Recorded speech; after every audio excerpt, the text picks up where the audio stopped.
Hi, I'm Rob Seltzer, the Aortic Chef. And I'm Mindy Seltzer, the Aortic Dietitian.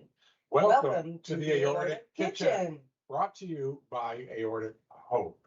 We're glad that you're all here today. And if you're watching later, thank you for tuning in after the fact. Be sure to hit that like button at the bottom of the screen. Keep us going and viewed. And also there should be a donate button there to make a donation to our 501c3 charity, Aortic Hope. Every penny helps, as no one is paid, and we do have a lot of expenses as well that we need to cover. So if you can make a donation of any size, we would greatly appreciate it, or go to aortichope.org and see what we're all about, and you can read more there. Great. Well, thank you again. So today we are going to cover a few things.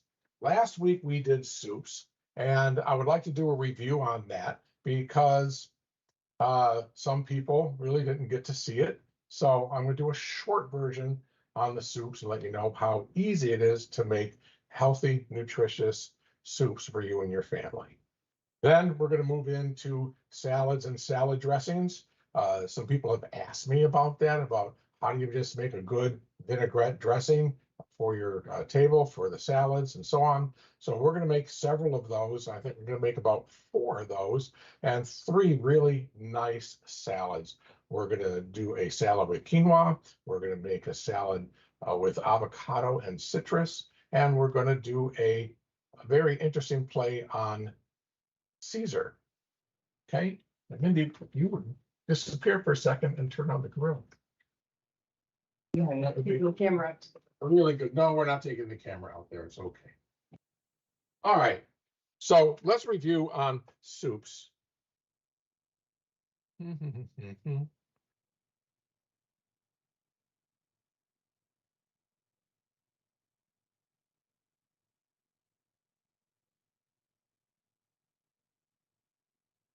So let's talk about how we make soup. Last week, we talked about the easy first 3-step method to make any type of clear soup, because we have clear soups, thick purees, and cream soups. So the 3 major categories that you need to know how to make. So clear soups are basically anything that's in a broth. So we're talking vegetable soup, consomme, even onion soup, anything that chicken noodle is a hearty clear soup, okay? Because the noodles add more and the chicken add more to it. So, but those are all in the clear. You can basically see through the liquid in the soup. So there's really 4 steps, 3 cooking steps to making clear soups: sweat, simmer, and season. Sweating is what I do in the kitchen when I'm working really hard, and we try not to let it drip into the pan, right? You ever see those movies where the cooks are there and there's old ones are smoking and there's sweat dripping off their face? I can find those if you're really interested. Pretty funny to watch, pretty scary too. But sweating is what we do when we put vegetables in a hot pan and we allow them to soften and cook until they are clear, okay? Then we add our liquid, allow everything to simmer for a while, depending on the soup, anywhere from 20 to 45 minutes. Then we're going to taste it, season it, and serve it, as I always say, with a smile. The next is the puree. Now, this is a thick soup, so you cannot see through it. And you'll see it looks pretty similar. Sweat, simmer, puree, season, and serve. Very, very simple. Then the next one is cream. Cream soups only have one more step. Sweat, simmer, puree, cream, season, serve. So we sweat the vegetables, we simmer them, or whatever it is in the stock or the vegetable broth or even water, but we don't like to use water, no flavor. We puree it all, then we add cream, allow it to cook for a little bit, taste it, season it, and serve it again with a smile. So the soup I'm going to make today is a leek and potato soup. Very common, very basic and easy soup to make. And I call it one of my potato and soups. And that's why I'm showing it to you today. Because when you learn how to make a potato and soup, whether it's a leek or it happens to be broccoli or spinach or whatever. But as long as you have the potatoes, which I've already cut here, and I have them in my liquid so they don't turn brown, you can make a potato and soup, a nice hearty, clear or thick or cream soup, real simply in about 30 minutes. Now, I am going to do a little knife skill with you because tonight I'm using a leek to make the leek and potato soup. A lot of people haven't used leeks. They're a member of the onion family. They're an allium. Is that right, my dietitian? Yes. They are an allium. And alliums and onions are very healthy for you, right? Absolutely. Do you know a few things about them? They're antioxidants. You're getting me off place today. Generally, they're good for you unless you have an allergy to them. Okay. Garlic goes in that. Garlic is in the same family. A lot of people react to garlic, so cut it out. But the alliums in general, and they're one of the white vegetables, other than the red onion, which has the anthocyanins. So the leek part that we use really is the white part up to the very light green. We don't use these tops. You can use those in stock. If you're going to make yourself some vegetable stock or even chicken stock, white stock, you can put these upper leaves in there, but everything needs to be washed. That's the big part about the leek. So I'm going to cut it right above here. So this basically goes into my compost pile for the day. Or you can have a bag in your freezer and put whatever you cut when you're making regular vegetable preparation. Put it in a Ziploc bag in your freezer. When you're ready to make vegetable soup, you have most of the ingredients right there. Okay. Leeks, obviously, it's an onion, grows in the dirt, just like a green onion or another. They're under the ground, and they're layered like a regular onion. They have lots of layers. Now, this one is not too bad, but they tend to get a lot of dirt in between. Rob, layers. can we get the simplified soup methodology off the screen so we can see this? Oh, I'm sorry. I was just having such fun here. Oh, where's my? Minimize. It's okay, honey. I got it. Thank you. And I'm going to stop sharing. Okay. There we go. Hi, everybody. Hi. All right, show me that. All that stuff I was showing you, all this with a leek. So let me put it back together. This is a leek. Okay. It's a large green onion, really big and fat. They need to be cooked. You can't eat them raw, but we don't use the top, as I said. So I cut that off. There's a short version. Lots of dirt on the inside. So, and also the outer leaves are usually a little tough. So we want to take off the first layer or two, and we just compost those. Mindy, if you want, you can put a little oil in that pan in the front.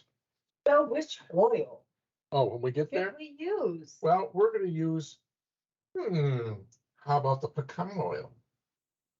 Or the grapeseed oil? No pecan oil. Okay, well, you can use grapeseed. Yeah, okay. So I need to wash these now.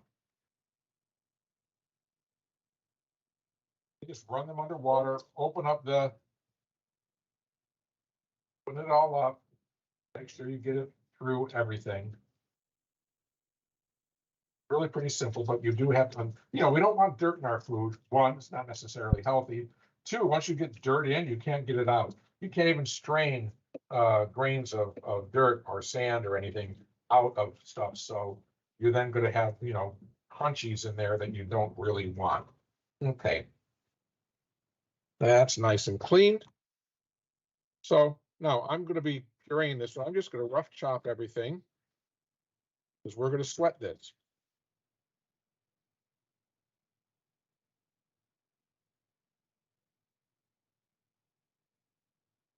Okay.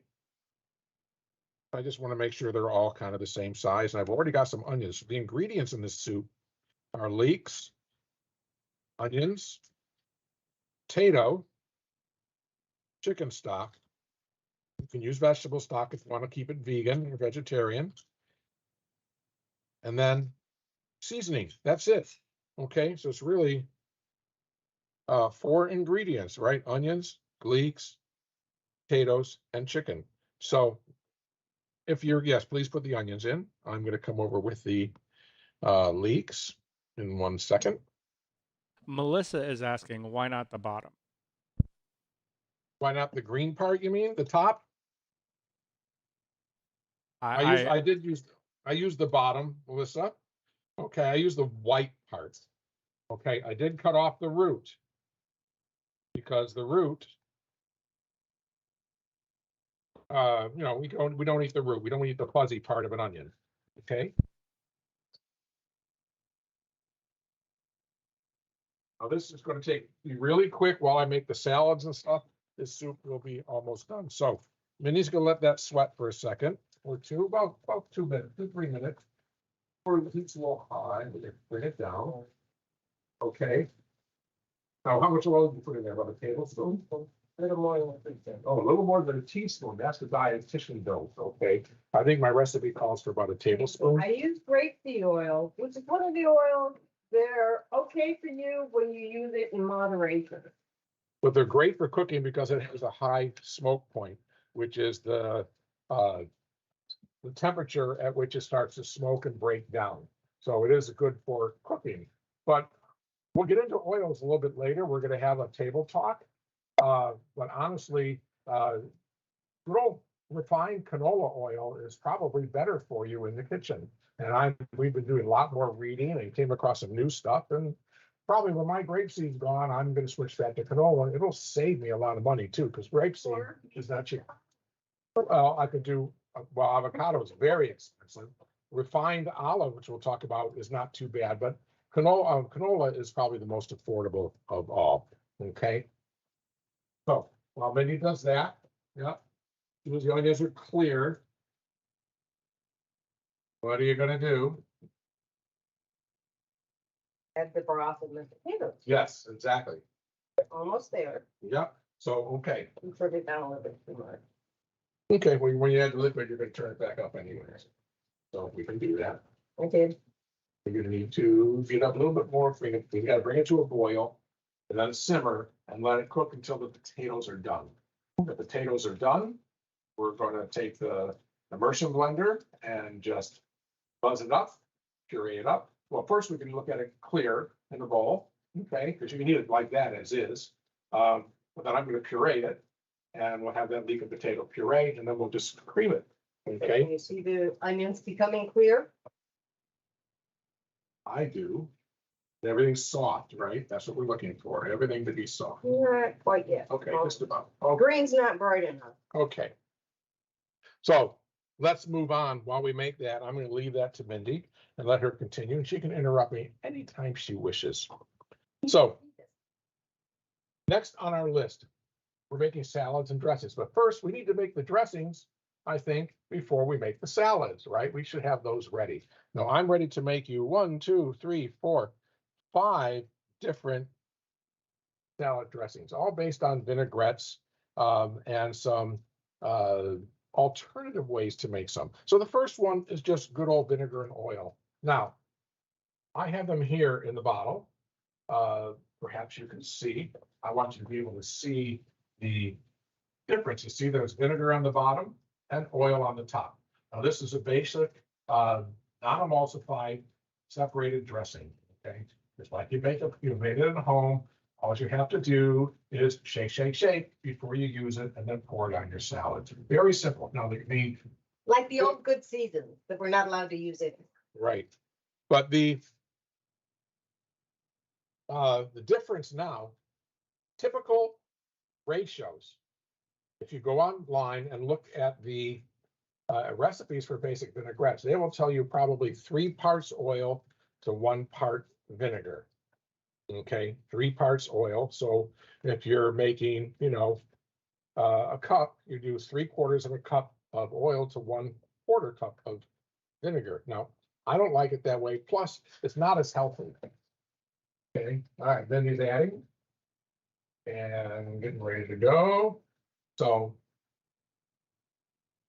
back to this, I like to use a little bit stronger vinegar.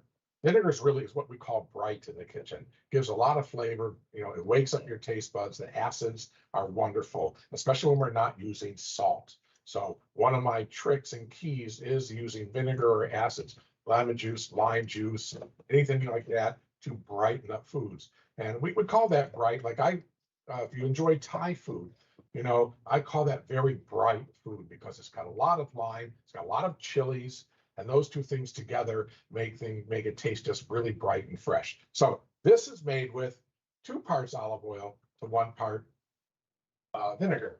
Okay, 2 parts to 1. Now you can also, if you want, you can replace that 1 part with some water. That's what Mindy always does. She adds water to her dressings. Now, just as that is, we need to do a couple of things. We're going to season it. So I'm going to add some pepper. Just keep this really simple because I can use this as a base for other dressings.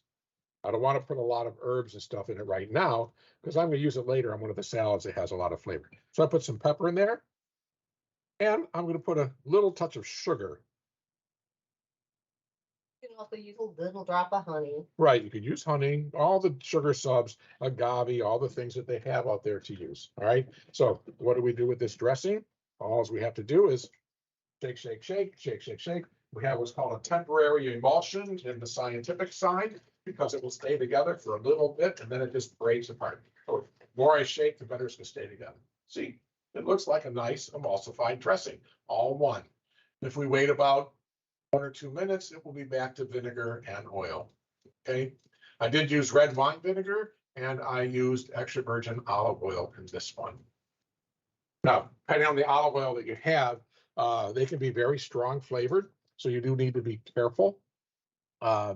They may overpower your dressing. So very often, if I'm using a real fruity olive oil, I blend it half with my other neutral oil, which would be my grapeseed or canola, or even a refined olive oil, which we'll talk about, that has no flavor, to bring it down a notch. Otherwise, it really overpowers. Now this, put it in your refrigerator, you probably want to put a little more of the just oil, no, general oil, not. yes, olive oil will set up in your refrigerator. It just, you know, turns like butter. So this does not need to go in the refrigerator. That's where I was just going. This is a shelf-stable dressing. It can just stay on your counter. Okay, you do not need to put it away. If you start adding fresh vegetables and things to it, then it may become necessary. But there's enough vinegar acid in here to preserve whatever you put in. All right, the next one is going to be ask questions as we go. This is going to be an emulsified vinaigrette.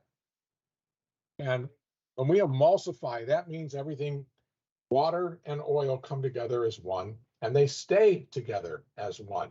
So the most common emulsification that we're probably very used to seeing and using is mayonnaise. Mayonnaise is eggs and oil and vinegar, and there's your emulsion. Okay, the oil and the vinegar really are emulsified by the addition of an egg yolk because it has a protein in it that's called lecithin, Lecithin, lecithin. Lecithin helps bind the fats and the waters together. They make a chain and bring them all together. So we want to use items that have that. Now, egg yolks have a lot of lecithin. Other things that have a lot of lecithin is good old Dijon mustard, or mustard in general, mustard powder.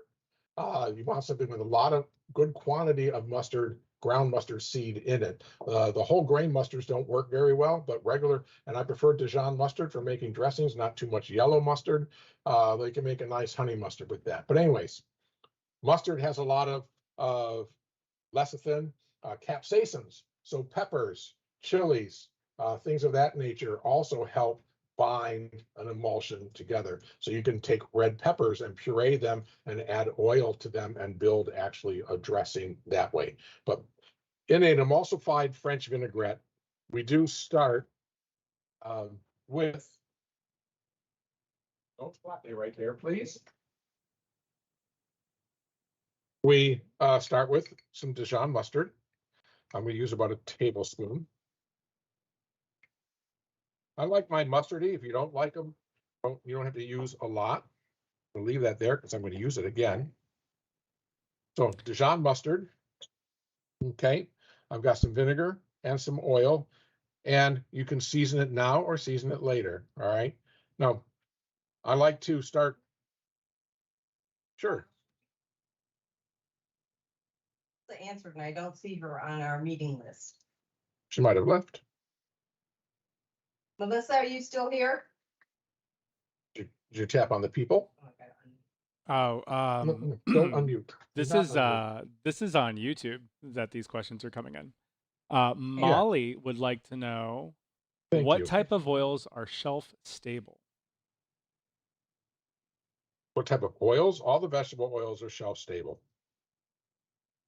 I don't John know would of like. any. Okay.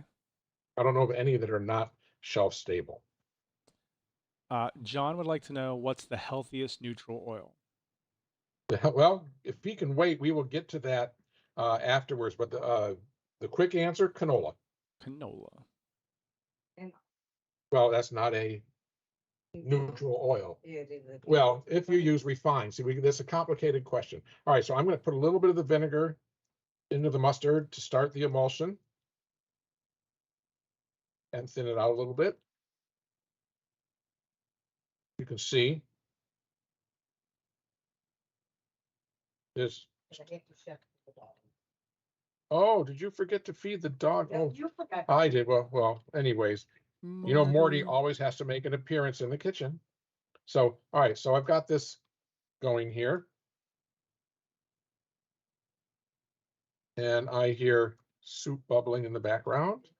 Let's turn it down. Okay. And I realized we could feed him because he's staring at Okay, me. so now this is where, like making mayonnaise, you have to do the oil by the drip to start.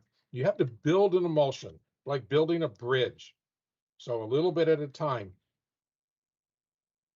So I add a little drop, wait until it disappears, add another drop, wait until that disappears, another drop. Now, I'm doing this by hand. You can do it in a mixer. I could do it in a blender, but my blender is too big for this small amount. So I'm just doing it by hand. And it's funny, in culinary school, students always have to make their mayonnaise first by hand. We don't let them use the mixer at all. They have to do it by hand because you don't really understand how it binds together and stuff unless you feel it and watch it and see what's really happening. So if the camera is, I think, is on me above we should have We've got you cutting board. We've got a split screen with you and the Okay. cutting board. Yep. Awesome. Great. I'm going to have confidence and not even ask those questions anymore, Josh, because you're just such a great director. Producer. Okay, so now I keep adding. Now, once you build, now you notice, see, it looks just like mustard. Right now, I'm making a Dijonaise, basically. Keep adding mustard to oil. Now, once you start building and getting it together, you can start adding more quickly. So, you can go from drips to teaspoons and from teaspoons to tablespoons and just to plops. You see how I'm getting some plops here, just pouring it in, because I don't want to stand here all day boring you while I mix. Now, Dijon is from, Dijon, France. I really like the real French mustards, but there are brands, the big American brand that everybody uses is also very good. That's what we use in the culinary schools and such, and it's delicious. This is another one that is just a French name in French, and it's actually really quite good and from Dijon. It's got a nice sharp flavor. The mustard grows there. I guess if you probably drove through France in the spring, you would see the fields of mustard flowers. All the yellow flowers are beautiful. I'm just talking from yes, I'm talking from pictures, not from actual experience. I've never gone and seen them growing in France. I've seen mustard flowers, but not there. Not myself in France. Okay. Now, eventually, if I put too much oil in and go too fast, it's going to happen. Is what it calls we break it, and it's just going to break down and separate like that shaken vinegar and oil. It will the oil will come right out of the mustard because there's not enough lecithin to hold all that oil together. So you do have to be careful. You got to watch it. When it starts getting a little bit too oily, you probably want to stop. Typically, when making a mayonnaise and using egg yolks, one egg yolk can hold about 8 ounces, 1 cup of oil. That's the standard. So The mustard is pretty close. This tablespoon will take, I had 8 ounces of oil in this little jar here, pre-measured. Everything's pre-measured. If you notice, I have all these trays around the kitchen. Of course, that is, what do we remember what's that called? My mise en place, or as I call it, the MEP or MEP. There's an acronym for it. Very important to do that because I don't want to be running around. Now, you see, I did forget to pull my spoon out. All right. Let me know when those potatoes are tender, Mindy. No, I just did them diced, but they should only take about 15 minutes. That's okay. We got plenty of time tonight to do this. Okay, so we see how nice and look at that. Look how nice and thick and wonderful that is. See if we can add a little bit more. I don't want to break it. Now, what do I do if I break it? Start all over with a little bit of mustard and take this that's in the bowl that's broken and add it back to the mustard and start all over again. Same thing if you're making mayonnaise. You break it, take a new egg yolk, and you start all over again. Okay, so right now I got Dijonnaise, so I'm going to start adding my vinegar because I don't want this to be thick like mayonnaise. I've got about 4 ounces of vinegar here, which, you know, so I got 2 to 1 on the oil to the vinegar. This is going to be very mustardy. I really went, I guess I'm making it for myself, you know, because I love the mustard in the dressing. And then if I just wanted to add some honey to it, I would basically have honey mustard, a honey mustard vinaigrette. Okay. Typical honey mustard is just equal parts mayonnaise, honey, and Dijon mustard.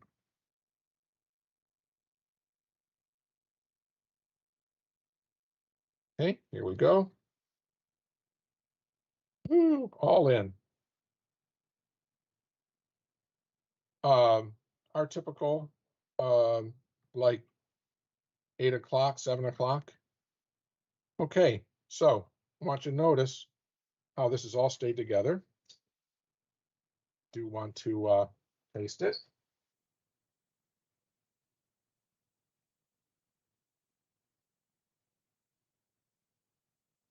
Yeah, it is a bit sharp from all that mustard. I'm going to see if I can add a little more oil to it. Build it back up. It'll soften a little bit. This is a blend oil. This is not pure olive oil.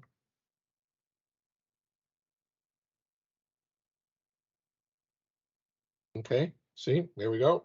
All in. And it's very, very sharp. So again, I'm going to hit it with a little bit of sugar to counteract that bitter. Probably about a 1/4 teaspoon there. Again, we're not using, there's plenty of salt in the Dijon mustard. Let's take a look at that. See how much sodium is in there. Yeah, in a teaspoon of Dijon mustard, there is just over 100 milligrams of sodium. So that's, you know, 5% of an average daily person. It's about 10% of ours. Because we should be on about a 1,000 to 1,500 milligrams sodium. 1,500. Unless your doctor restricts you more than. Okay, so now let me see what I got there.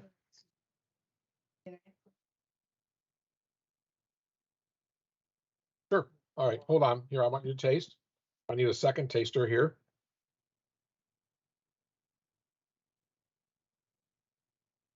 Delicious. See, now this is basic. Making it for myself, I would probably, With or without? oh, without, it's all cooked. All right, so Mindy's going to char grill some corn to get it started for one of our salads. Back to this, though, I made this very plain just to demonstrate how we do it. You can add whatever you want.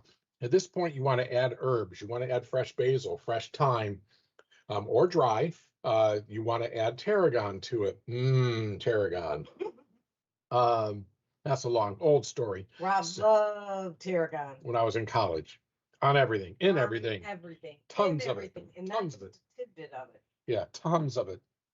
Yeah, we ran out. We lost our taste for tarragon for a while. Now I got it. But anyways, so I also, one of my favorite things, and I have to show you, and I'm sure you know what it is. There you go. Take your drawer check. Go. Okay. The lovely, lowly shallot or shallot. These are amazing in salad dressings and vinaigrettes. They're kind of a basis or a base for a really fine vinaigrette is to have some finely chopped or minced shallot added to the dressing. It just adds a level of flavor and umami to it that is just wonderful. So I would probably add some shallots and probably some herbs, either fresh or dry, whichever you have. Since it's a liquid, be plenty of time if you make it ahead of time for your dried herbs to hydrate. But again, don't put too many in because they're going to hydrate and then bloom and get a lot of flavor. So if you do use dried herbs and spices, give it 5-10 minutes before you really taste it, before you add any more. Okay. All right. So emulsified French vinaigrette. There we go. Done and done. Pamela would like to Yes. know what kind of vinegar. That happened. You can use any vinegar that you want, and we're going to talk about vinegars. I made that one with red wine vinegar again. I just happen to like red wine. You could use white wine vinegar. You can use cider if you like. Mindy loves cider vinaigrettes. So she's always saying, make it with cider vinegar, please. She likes that apple sweetness flavor that comes from the cider vinegar. Sherry vinegar. I'm going to use sherry vinegar in one of the next dressings because it just will go very well with the, this could be a red vinaigrette made with tomato juice. So sherry vinegar, which is what they use when you make gazpacho. Real gazpacho is made with real sherry vinegar from Spain. And so I would use that. So anyway, whatever you like, whatever you have in your closet, white rice, balsamic, okay, that would have been really delicious with balsamic with all that mustard. Yes, those are perfect. Okay, good. Okay, so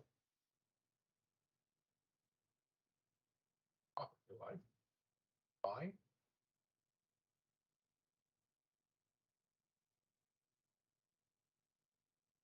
So if I can jump over for a second, which I'm doing, we have our leek and potato. So you see it's potatoes with the chicken broth and leeks.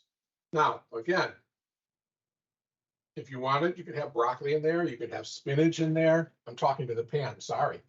You have broccoli, spinach, carrots, anything that you wish. This is a great soup to clean out your fridge, or if you come home from work or being out all day and you want something quick and nourishing and you didn't have time to go shopping, but you can look in your fridge. If you got an onion, you got a potato, and whatever veggie that you have left, kale would be great. Anything like that you can put in there and make a soup with the potato and onion and the broth. Okay, so really simple. So this right here would be a really nice bowl of soup. I put a little pepper in it, and probably doesn't even need salt. I know that for sure. And if it's some fresh parsley, a little herb of choice, some dill, whatever you like. Again, recipes are just a guide. Do not be tied to recipes. You don't have to sit there and follow every single little thing. Sometimes you need to be careful with your how much you use, like the ratios of the oil, the vinegar, but otherwise, like I said, this vinaigrette that I made, you can put anything in it that you want, what flavor. I can make it with curry. I've done a cumin vinaigrette like this to make a Latin Mexican style salad. So you can, do all sorts of things and have a lot of fun. Same with the soup. So this is now a clear soup. I ladle it up, put it in a bowl, it's ready to go. The next thing we want to do with it is we're going to make it into a puree. Okay, now I'm going to take a little bit out. We get some bowls here. If I can. Oh no, they're all hidden. So if I ladle this, take a little bit out.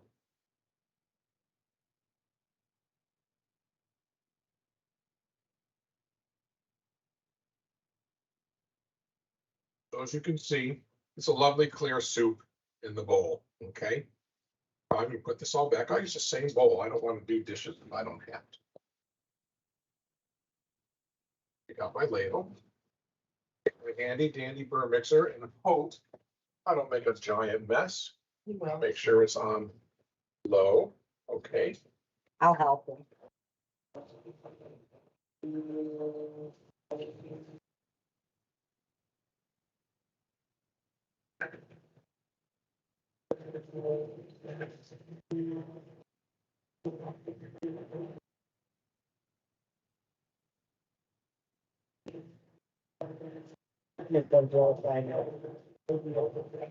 With both sides.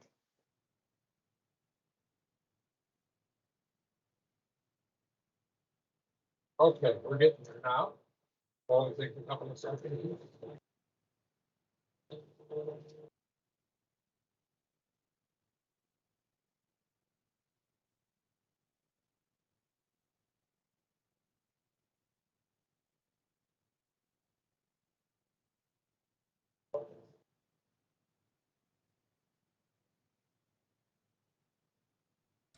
All right, so we've got in our chat session over here, we've got Melissa, Molly, John, Pamela, and April Rothgeb just joined saying, first time joining, love it. Great. Welcome. Okay, so now get something here. Okay, if you make a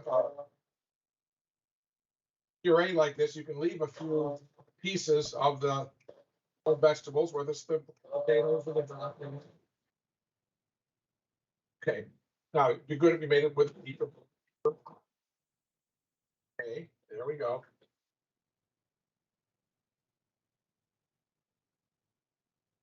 Hey. First thing in safety with a stand mixer, Temperatures. whatever this one you want to call it. An immersion An blender. immersion blender is these little blades in here are extremely sharp. Do never put your fingers inside there to wipe the blade.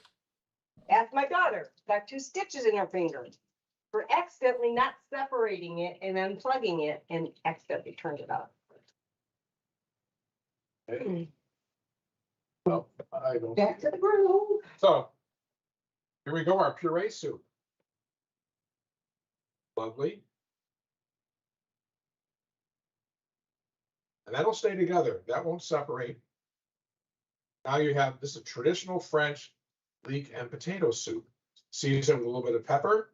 Okay, and away we go. And you have a nice, healthy puree, nice and filling, nice dinner. Now the third part is if we are going to make it a cream. And what do we got to do to make it a cream? What do we have to do?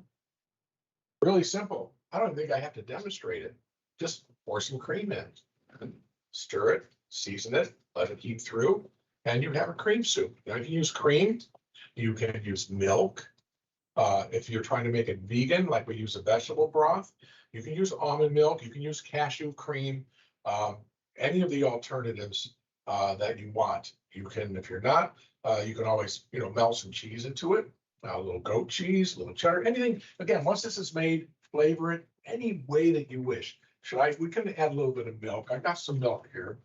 I don't want to let the can of the. We were talking about last week what we were using instead of cream in order to be healthy and heart healthy. We used evaporated 2% milk. You can get evaporated milk in 1%, 2%, or whole. In order to keep the fat levels down, we use the 2%, but it still had enough fat in there so that it's like cream. Once they reduce it, evaporated milk is just milk that's been cooked down 50%. You don't have to do So it. they removed half the water and it comes out nice and thick. And if you use it in a soup or something, if you drink it right out of the can, I've put it in coffee and so on. It has a little bit of that cooked flavor. If you ever drink Cuban coffees and things with sweetened condensed milk, you know what I'm talking about. But when you put it in soups, it doesn't even make a difference. But I can just add a little bit of milk here. All it takes, as much as you want, really. If you want it really creamy, be my guest. And, put a pint in there. It is going to thin it down. I'll put this a little bit back in.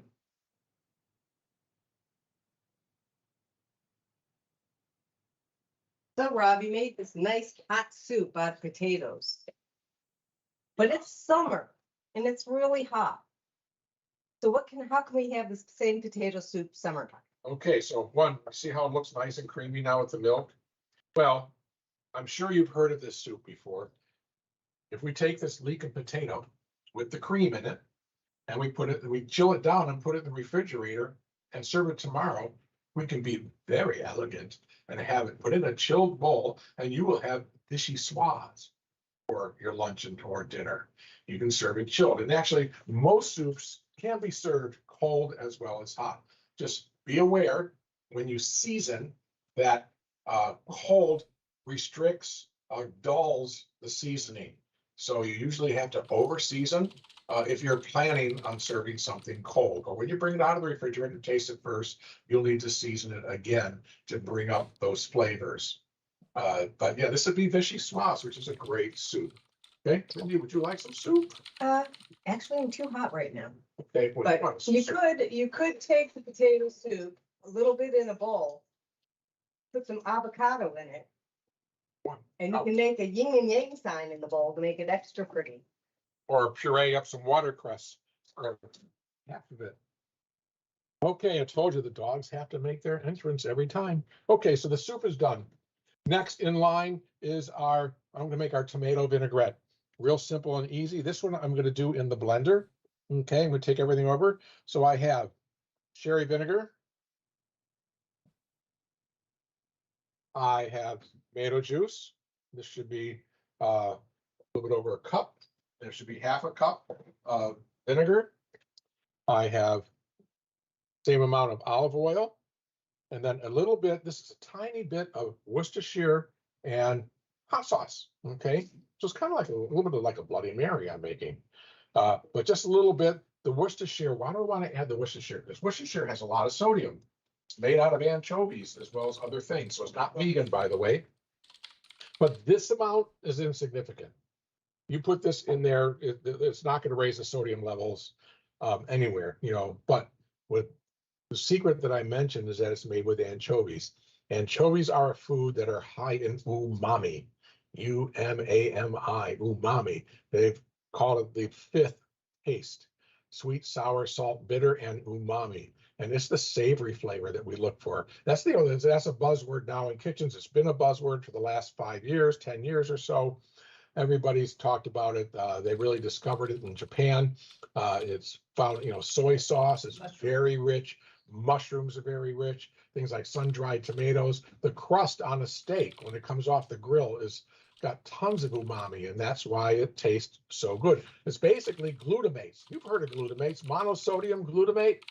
Okay, and don't believe what you read. It really isn't bad for you. Actually, as a salt sub, it's better. It has less sodium per teaspoon than a teaspoon of salt. And you never use it 1-to-1 because MSG is a very powerful flavor enhancer. And just a little pinch goes a long, long way. So you may think about that. There's lots and lots of studies. That whole Chinese headache syndrome from years ago was actually not a fair study. It was sponsored by people that didn't want the MSG to, take over the spice world. So, anyways, Just remember, some people do have reactions yes, to it. some of us have a sensitivity. A sensitivity.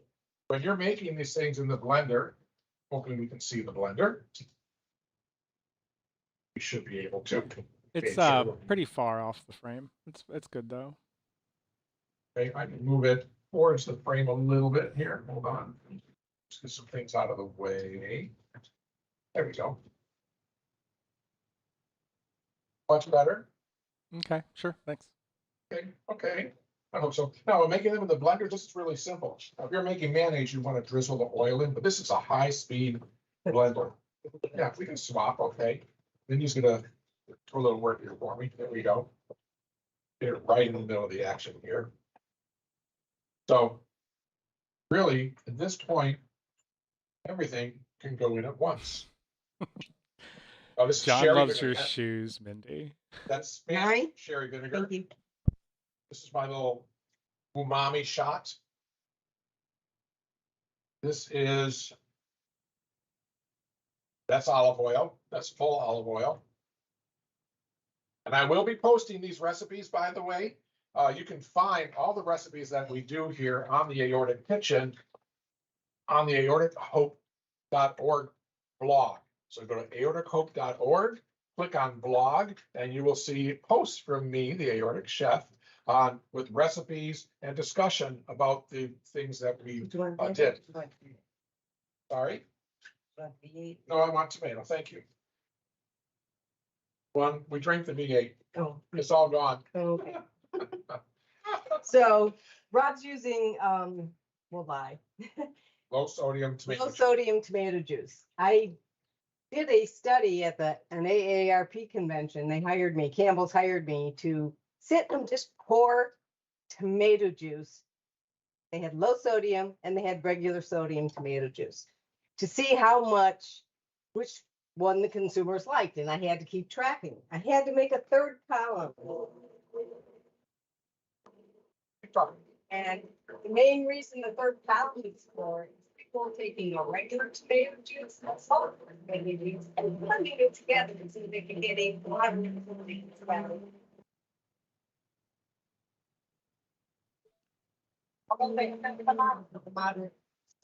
moderate sodium juice. There we go. One more dressing. You need a jar. Yeah, I had something nearby. This one? That or well, it's more than that, but they could use the measuring cup. I will get a jar. Okay, thank you. So. You did taste it. I haven't put any seasoning in. What size? Well, that's really nice, honestly. I am once again gonna have a little black pepper. This pork one, unless you got a pint, This one? that'll be perfect. A little black pepper to taste. A little sugar. We got a lot of acid in here with the tomatoes and the vinegar, so we need a little sugar. Quarter teaspoon, half a teaspoon. You'll say, yeah, quarter teaspoon or so. I don't want to make it really sweet, but I want to balance out. Everything in the kitchen is about balance: sweet, sour, salt, bitter. Okay, so you want to balance the sour and the sweet. Unless you want agrodolce, that's what it is, sweet and sour, right? And then the salt and bitter. It's very interesting. I have a little lab procedure with the students where we have them give them half a lemon and then tell them they have to lick it or chew a little bit of it, and they'll get that sour puckery flavor and face. It's very sour and bitter. So then have them sprinkle just a little bit of salt on the lemon and then do that again. And it's a miracle. It's like it totally almost neutralizes it by balancing it out. So that's what I'm doing here with sugar because we are salt free. Now I could add a pinch of salt. I mean, that wouldn't be bad, but there's actually enough in the tomato juice. A regular tomato juice has about 450 milligrams of salt in a 5-ounce, 6-ounce serving. So that's a lot. That's a third of our daily. So we don't really want to, you want to use a low salt or low sodium or sodium free if you can. Let me do this again.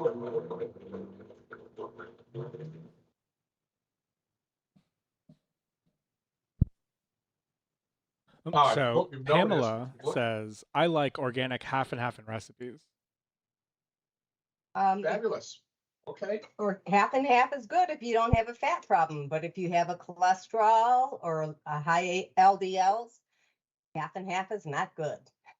You're better off using skim milk if you want to. You can reduce it down. If you're only using a tablespoon or two in a whole bowl, it's okay. So here's our tomato. Our red vinaigrette or tomato vinaigrette, basically like a French dressing. Now, if you want that red French dressing, the American one that we're used to, it's basically like this, but then you actually heat the vinegar and such on the stove, and you add some cornstarch and some brown sugar and a little bit of sugar to it to thicken it up and make it like that red French. And they often make it with ketchup. Your turn. You want your own spoon? We've been married for 45 years. Yes, but this is the proper way to do it. It's good. Yes, good, huh? It works. This will be really, we're going to use this tonight on one of the salads. Can I interrupt you? Can I Yes. the romaine? Yes. For me? Yes, I will. All right, so Mindy has charred some corn. And the Caesar salad that I mentioned, because I'm going to make the Caesar dressing next, is kind of, I hate the word, but it's what it is. It's deconstructed. Rather than cutting everything up, we're going to do it all separately. And we're also going to grill the romaine. You ever had grilled lettuce? It's great. You can turn the heat on by, get this up. So everything will be, we'll have the lettuce, we'll have the cheese, we'll have all the components of the dressing, the olive oil, the, the garlic, and the egg that goes into it, all those things that go into it, anchovies if you like them. Again, this can be a vegan or vegetarian if you leave out the anchovies, okay? But if not, you can add them. They are kind of, again, they're umami, and they're really a basic in flavor in that dressing, but you can do it with no anchovies.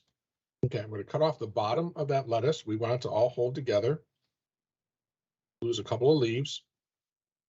Now, then I'm just going to split it in half. So we have 2 romaine lettuce halves. Oop, there we go. That one I'll take it off. That's a nice little portion there. Minis will take these to the grill and only do them for about a minute. Yep. So you know that I'm going to use this later. That this is so small. These are the artisan heads, which you get like 5 in a package at Costco. I just like it because I use a whole head of lettuce for a meal. Okay. I'm going to watch while I wash up. I have only one blender here.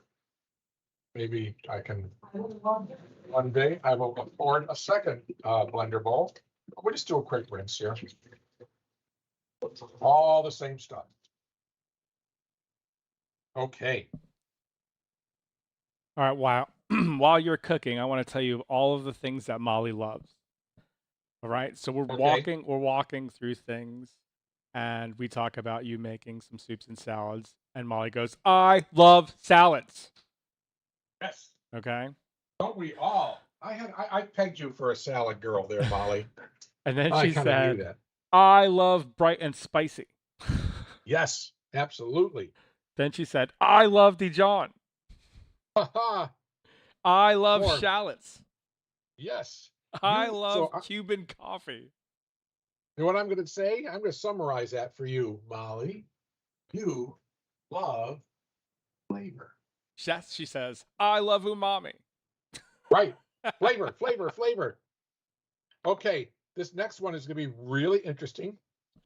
I'm going to make a vegan, well, except for the anchovies that I have here, because I got to have my anchovies, but I'll leave them out. But I'm going to make a egg-free Caesar dressing, and it's going to be a high-protein Caesar dressing for those of you that need more protein or want to get protein if you're a caregiver into your recovering partner. Rather than eggs, we're going to make this with silken soft tofu. All right. Not just soft tofu, it has to be the silken soft tofu. And when you blend that, it is a great emulsifier. And you know, the soy protein is one of the best proteins out there. So I'm going to take it and put it in my trusty little blender, break it up into a couple of pieces here.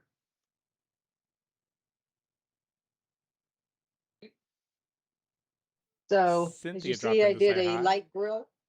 I did a light grill on the romaine. And so it doesn't cook. I'm going to stick it in the refrigerator until we're ready to use it. It's nice when it's warm. But we're going to keep going here. So when you make a dressing with soft silken tofu, you can just, again, put everything in the blender. So I have here my oil and my acid. I have some olive oil, extra virgin, because that's what you want for the dressing for Caesar. And I have my lemon juice and vinegar in here all together. Right? Okay. That in.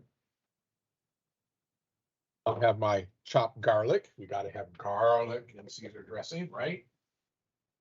Doesn't want to go though. Come on, join the party, guys. Everybody to the party. Okay, there we go. And I have some Parmigiano Reggiano. some now, and I'll save some for the salad. All right. Everything together. In fact, you know what? I'm just gonna go ahead and pepper it now.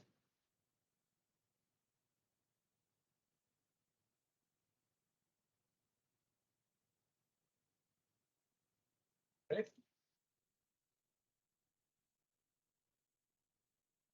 Yeah, here we go with the magic blender again.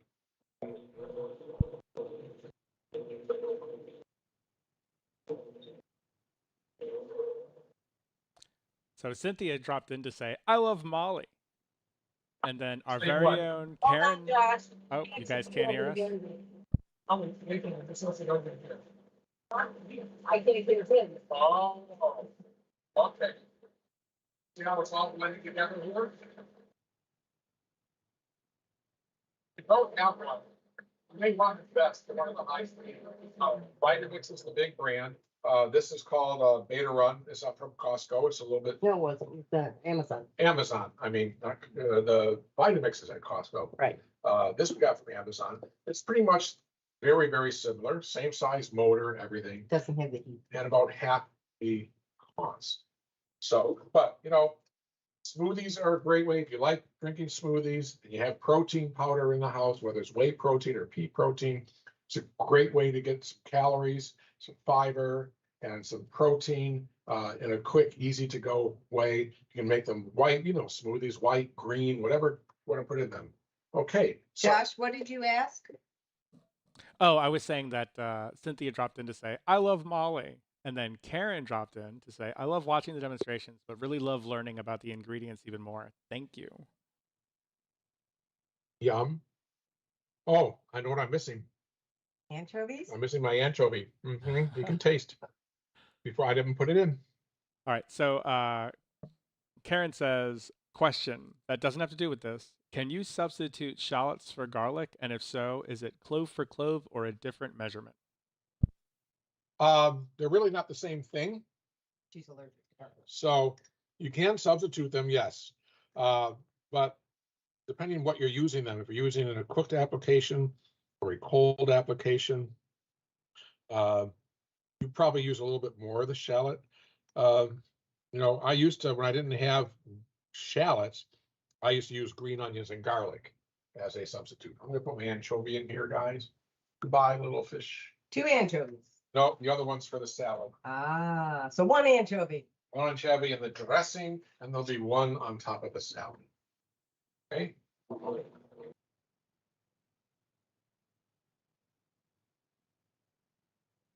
There we go.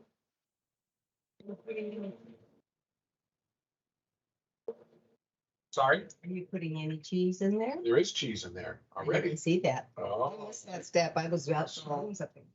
now, if you don't want, you know, if you want more anchovy flavor, if you really like anchovy flavor, add some of the anchovy oil that comes from the can with the anchovies. You don't have to, it's olive oil typically, so you can use it and save the anchovies as garnish for the salad to eat on the plate, and just make this with the anchovy oil. Yep, pretty good. I think You my guys- daughter would be asking for More cheese. more lettuce, more lemon. We like it very lemony too. Yeah, but- Okay, but that's the taste. All these things are for taste, but here I could use another jar. I'll use this one. It's 8 o'clock. So. Okay, I'm rolling. We're almost done, Benny. Look at that beautiful emulsion. Caesar dressing. Amazing. Watch that. Okay, you can, well, there's a little bit more in there. I don't care. You don't care. I don't care. Oh, I just licked my finger. You guys caught me. I did that on camera. Then wash it. Oh, no. Yes, you must wash your hands. Am I gonna give you something? No. Maybe later. Mm. Hmm. Okay. Happy birthday to me. Someone give me another song. I forgot what The it. ABCs. Well, that one too. Yes, I got one more blender dressing to go. So yeah, let's do this. And then I am done. This could be an avocado-based dressing. We have a nice, beautiful, ripe avocado. Just gonna cut that all the way around, okay?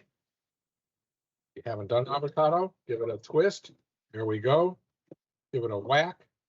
Take out the seed. Sometimes it's a little difficult getting the seed off. They don't like to get along. Stay in your home. Okay, so what I typically do, there's a little mustard in this one. So I just like you can take a knife and cut it into pieces, but just take a spoon right around the outside. You don't have to worry about the bottom, just separate it from the skin, from the shell. Then just sweep across the bottom, and there is your avocado. Okay, that's pretty darn clean. Scrape a little bit left if we want. Throw it in my handy dandy blender. Same thing here. This is going to be, we're using the avocado as the emulsifier rather than egg to make an avocado-based dressing. It's really quite delicious. You can do this many ways. This will be a citrus avocado. It's also one of the healthiest oils to use. And the oil is in the meat, the flesh, or the seed? Flesh. The flesh. Okay. It's live in I've the never flesh. seen this. I don't think it's in this. Yeah, I never seen that. We'll go look and find out if it's in the. Good question, right? Okay, so we got avocado. Here, just leave it here. I got citrus. I have a combination of orange and lemon juice. Go straight up and down, please. I was trying to get the camera so we could see. Okay, orange juice. I have cilantro and garlic. About a half cup of packed garlic, packed cilantro. That was 1 clove of garlic. That was 1 cup of citrus juice. And then I have a cup and a half of olive oil. Okay. I am making a lot of dressing, but we eat a lot of salads. We'll use it. These will last. So I'm actually going to start this liquid, and then I'm going to add the oil this time. I'm just not as confident about the emulsion. So I take my little cover out of the blender, put my hand over the top. Okay, that is going way too high.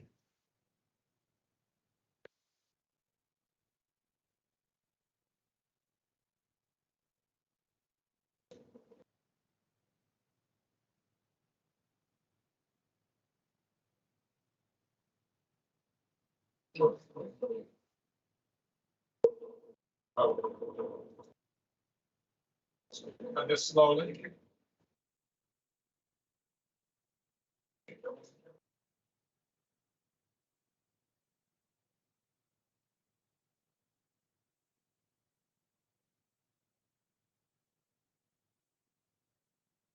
That's what you tell us to put them all in at once, and you probably can't.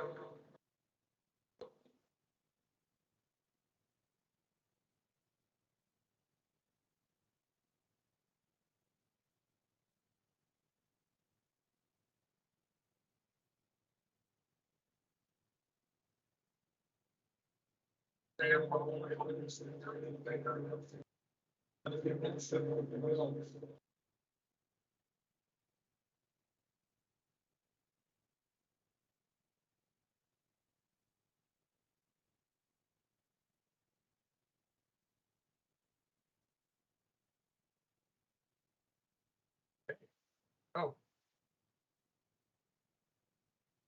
I tried the tasting spoon. Oh, look at that nice, thick, beautiful.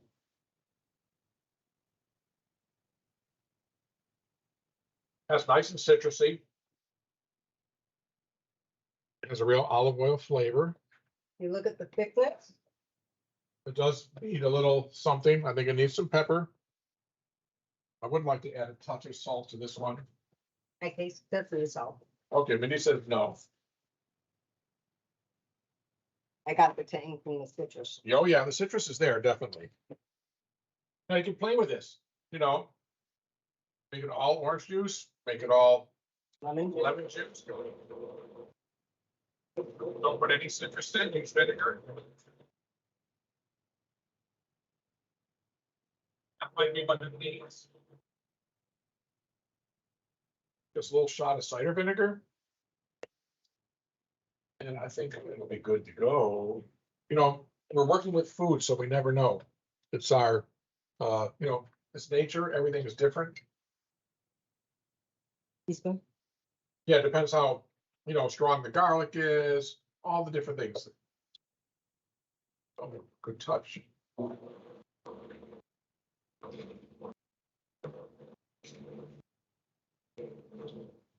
That little bit of vinegar will thin it all out, will thin it down. Okay, but we have a nice creamy. Look at that, it holds to the back of the spoon. And all over the stove. But he, see, I cook, he cleans, just so you know. There we go. Yummy, yummy, about yummy. Okay, we have the green, not the green goddess. Similar, green goddess is actually an emulsified French dressing, and then made with lots of parsley. And you can put chive and whatever if it makes it green. But look at this lovely. Yeah, Mindy, we're gonna be eating a lot of salad this week. Maybe we'll have a salad party. We'll invite friends over for salad. But they all like salad, you know. I think I dripped on the floor. I did. Oh my gosh, I'm gonna be banished. He's making me work. Gonna be banished. Okay. A few things over here in the sink. Okay. By the sink. Dishwasher. Okay, when I move out of the way here, the dressing, want to just take all the dressings and put them somewhere. I need the tomato. And right here in my hand. And the Caesar. And the Caesar. Okay. Wait for 2 seconds. Oh, okay. She wants me to step away. So, all right, there's the salad dressings. We made emulsified dressing and temporary emulsions, like our shaken vinaigrette, which I can show you now. That's totally separated back into oil and vinegar, right? And then we go shake, shake, shake.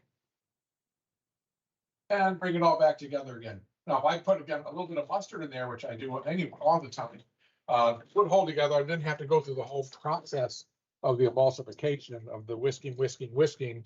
I just like the flavor. So, and then I'm actually using that one too. Now, if I'm doing it for regular salads and such, I offer my favorite seasoning. I don't use too many blends, but I do have one that I use, and I'm going to show it.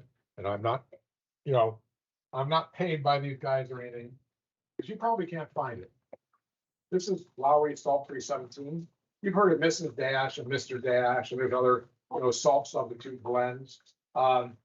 This is one that's been available typically on the commercial side. You will find this in your grocery store. I have to go to the restaurant supply to buy this. I've been using it for years and years. You can also get it online. You can buy it, but it's kind of expensive when you buy it online. Yeah, Mrs. Dash actually has come out with multiple different seasonings. So about 5 or 6 different kinds in a row. Right. So, but this has 0 sodium, 0 carbs, 0 anything. It's got nothing. Okay. The flavor. But flavor. Because it's made with black pepper, basil, oregano, celery seed, dill leaf, sage, bay leaves, turmeric.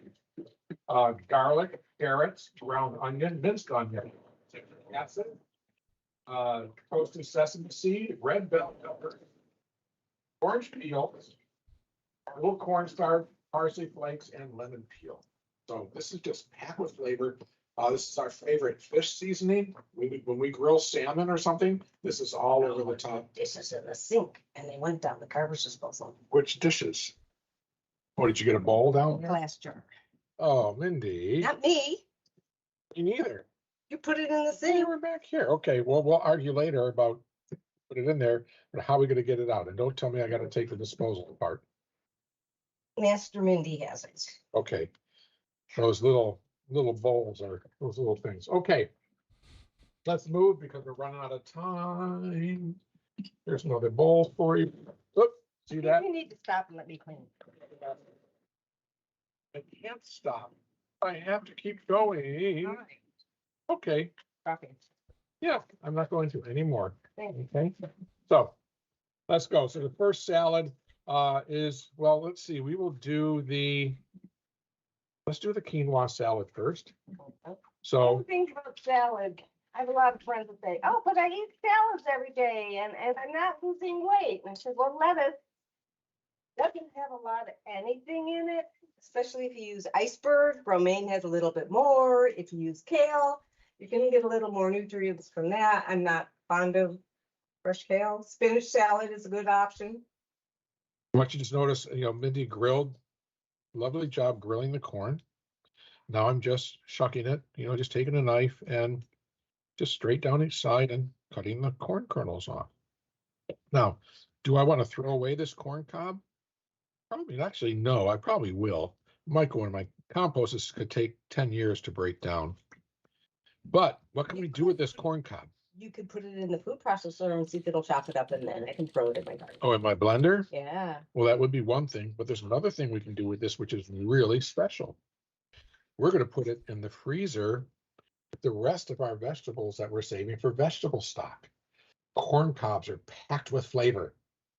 You can just put them into soup if you're making a soup and just let it cook for a while and then take it out. But it actually makes a really great vegetable stock along with all the other things that you're going to put in the vegetable stock. Okay?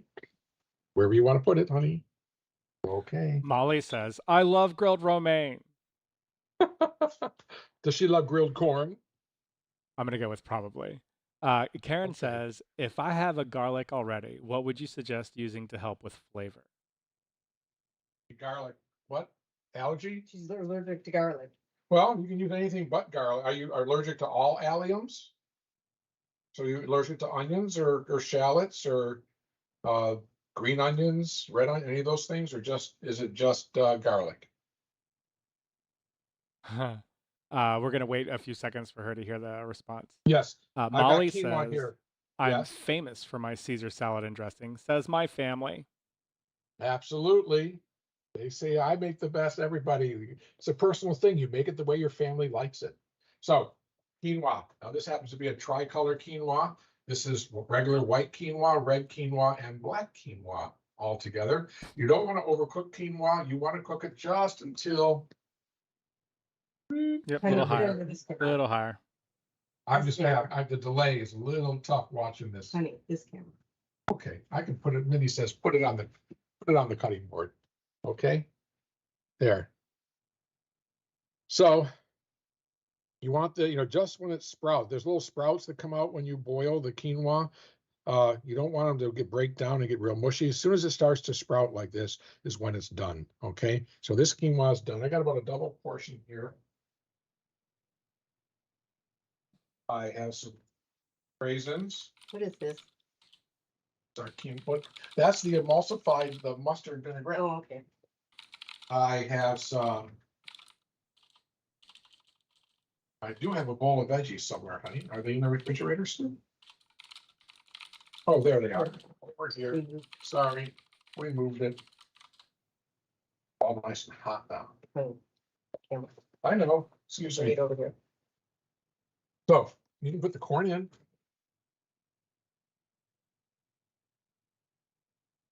I have here this assorted vegetables. I have diced zucchini, radishes, cilantro, and carrot. Okay. And I have some fresh mint. Now I'm going to do, if you ever read my recipes and they tell you to chiffonade, okay, like chiffon. Chiffonade is a term used by chefs. It's a knife cut. And you typically use it for mint, big leafy things. Basil, we always chiffonade our basil. We don't just chop it up. When you chiffonade, you basically take everything, you lay it out nice and flat. So make sure you have the big leaf on the outside or on the bottom, and you want to roll it up like a cigar. I think some of you are very familiar with this rolling technique. Okay. If you're our age, you should have seen it sometime in your life. See how good I am at that? Woo! I think that's Jamaican mint. Where's my knife, honey? In the sink, I just Oh, watched it. Oh, there's soap all over it. I didn't finish rinsing it. Okay, it's okay. You've got corn, they're all going the same time. So chiffonade.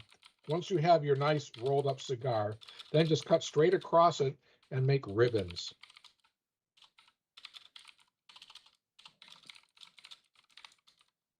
And these then you can sprinkle across the top or just put them in, like if you're making a nice, pasta dish, the chiffonade of basil. Basil you can also just hand tear. But you'll see how nice and pretty that is? And you don't damage the leaf as well, so it doesn't turn black and break down on it. Okay, so now we got some mint, we got some cilantro, all these nice vegetables. And I assume this is been rinsed and clean. I'm gonna mix that in. Okay. It's a lovely salad. Now, this is a really high protein salad. Quinoa is one of those vegetables that is a complete protein, all right, all by itself. So that's why it's gotten very popular, especially with the vegetarian vegan world. Quinoa is a protein powerhouse. So wherever you can use it. Now I'm going to toss this with just some of our basic vinaigrette, the vinegar and oil, because I got everything else in here. I got the cilantro, I've got the mint, I've got the green onions, and I'm gonna put some pepper on there. Always need the pepper. Okay, I love the pepper, just like Molly does. Love the pepper. There are multiple different types of peppers too. Yes. There's peppercorns. I don't know if any of you are aware of Adventist, Seventh-day Adventist. They do not eat pepper at all. Nothing in Whatever the spicy world. Nothing in the spice No world. mustards. And you can read about it. So I guess peppers are okay. Yeah. Okay. I'll have to ask them. Depends what you do, how you do. I had a Seventh-day Adventist minister give me weary pepper. Okay, so here we go. This is the salad with everything and a little bit of the vinaigrette dressing on it. You could use the citrusy vinaigrette, would be very good on here. I don't think the creamy avocado, but something, like just a basic oil and vinegar, but you could flavor it with some lemon or orange. Okay, and then we're going to plate. Yes, we have to have a plate, please. We have the On the stove. The kale. yes, lettuce and kale. Thank you. We have our base because salad should have a base, and then I lied, it's romaine. okay, and then I've got some nice kale from our garden. This came right inside from our garden. We cut this today. Okay, I'm gonna do a quick job on this. It's still gonna look really nice. Okay, how's my Okay. water doing good? Yeah, Okay. your water is similar. Okay, great. Okay, perfect. Okay, and then we would take our quinoa here. Now I could make this for two. This could be a sharing plate, for the middle of the table. Because if I put all of this on there, it just wouldn't work. Would you please? Yep. Thank you.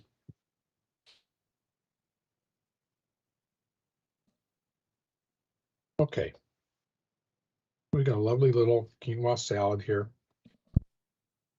We can add just a little touch more of the dressing around the sides on the kale, the romaine, just a little bit, just a little drizzle.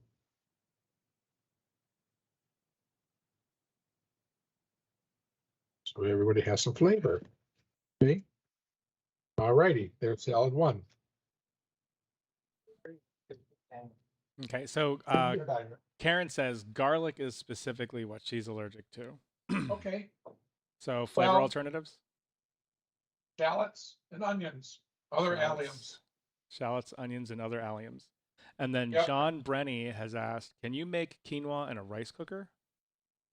I've never I tried. think it would overcook it unless you change your time. It only takes about It takes 15 on the stove top of the top. stove.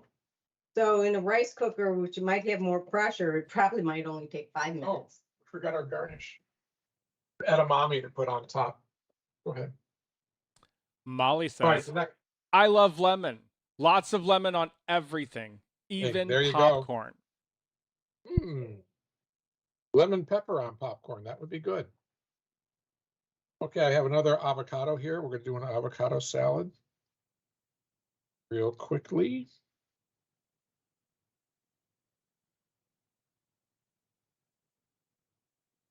Okay. And the Caesars could take the most time, so I'm going to do that last. Okay, there we go. Like my hands.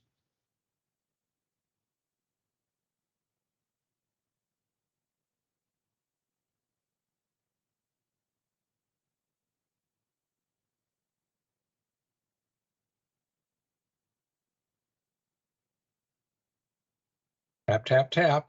See, it all just fans out really nice. Okay. My plate.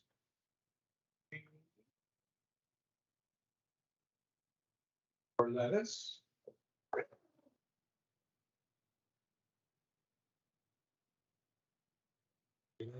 Please let the dog out. Let the dog out. Start dancing. Doom, doom, doom. Okay. My avocado. Right here. Base. Okay. The romaine is not behaving. There we go. Okay. There. Okay. We'll leave that one out. Oh, helicopter. Oh, I guess he does not like helicopters. Doesn't like helicopters. Okay, some oranges. These are supremed, which means I remove this peel from this orange all the way down to the flesh. Then took a knife. I'll show you that one day. In between each section and popped out each little section of orange. And you get these. And this is actually a tangerine. Tangerine from Florida. What's there from? Starts with an H.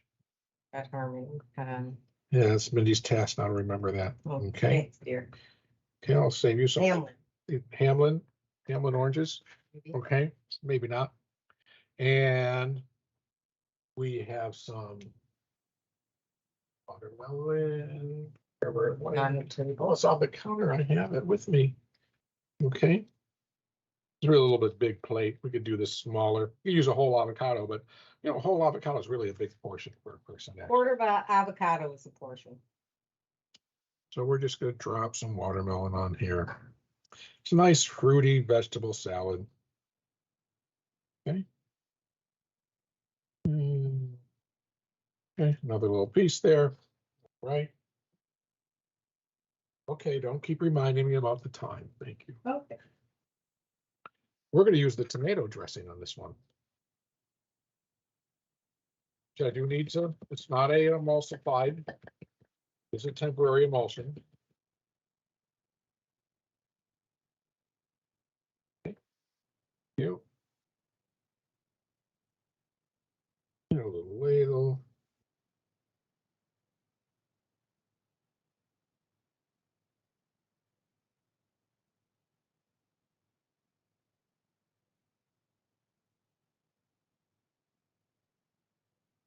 Not too much more. There we go. Okay. One piece of romaine is not behaving. Oh well. So avocado and citrus with watermelon for garnish and a tomato vinaigrette. Okay, off we go. Thank you. And now, last but not least, we're going to move on to our Caesar. And to do that, hopefully everything's just right. You know, a little cold here. We're probably wondering, I said we're going to do the egg. So this is all deconstructed. So we take our plate, basically. Here's our plate. Get rid of that. Put our grilled romaine down. I guess we're going to do both, Mindy. Yes, that's it. Okay. We can. Or one. Just We can do them both. Okay. We have our croutons. whole wheat bread. I have a piece of whole wheat. Yeah, we made croutons out of whole wheat And some herbs. baguettes. A little bit here, there, you know, put them all over the place. Okay. our parm.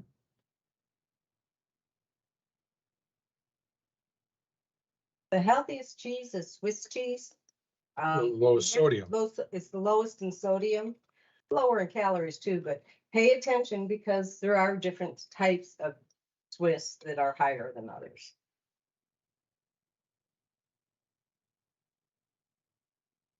All right, what I'm gonna do is we're gonna poach an egg.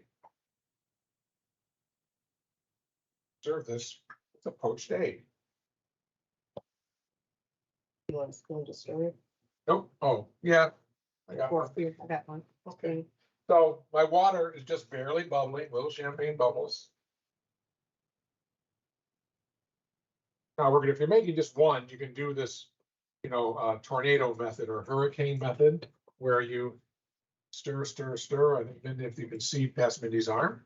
I mean, this, You have the camera on the side. yep, I do right in the center, put the thing really going, get the vortex really, really, really going. Okay. Drop the egg right in the middle, and it kind of swirls around itself. And the egg white does a really nice job surrounding the yolk. Now it's gonna take about 3 minutes. Okay. Like a 3-minute egg, just like you do when you soft boil an egg. You want to, it really takes just about the same amount of time. Okay. So this is just about there. I want to, wow, look how tight that Caesar dressing is. It's like Jell-O. Stir that up. Mindy, you want to dress it? You did a good job dressing the kids. Let's see how we do a dressing salad. Need to give that good stir.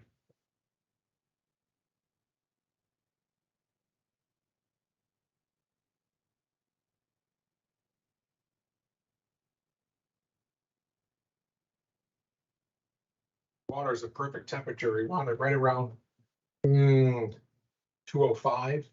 So it's just not quite boiling. Okay. You can see there's a little bit of that, because if you have water boiling like mad when you try to poach an egg, you're gonna almost end up with scrambled egg. It's gonna separate. The egg white is gonna separate from the yolk, and it's just gonna be a big mess. Was it 205? 204. 204. Oh my goodness, So- look at that. These are one of the nicest thermometers. They're called a thermopen. They react quickly. You don't have to stick your hand in the pot. They have a whole bunch of different ones. Long stem, Long stem. Bluetooth. This one isn't Bluetooth. No. Though. They have them where they're Bluetooth. I've had all the commercial thermometers for years. This is basically a commercial thermometer that they made for retail. Company out of Jacksonville? I don't know. No, this is German. This is UK.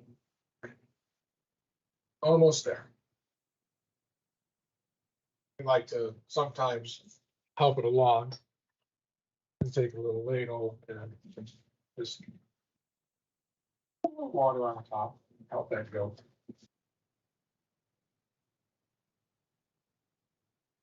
Now, here's a little fact for you. If you ever have to poach, you want to poach eggs for a large group of people, you want to be impressive, maybe you want to make this, or you want to make, eggs Benedict, or anything.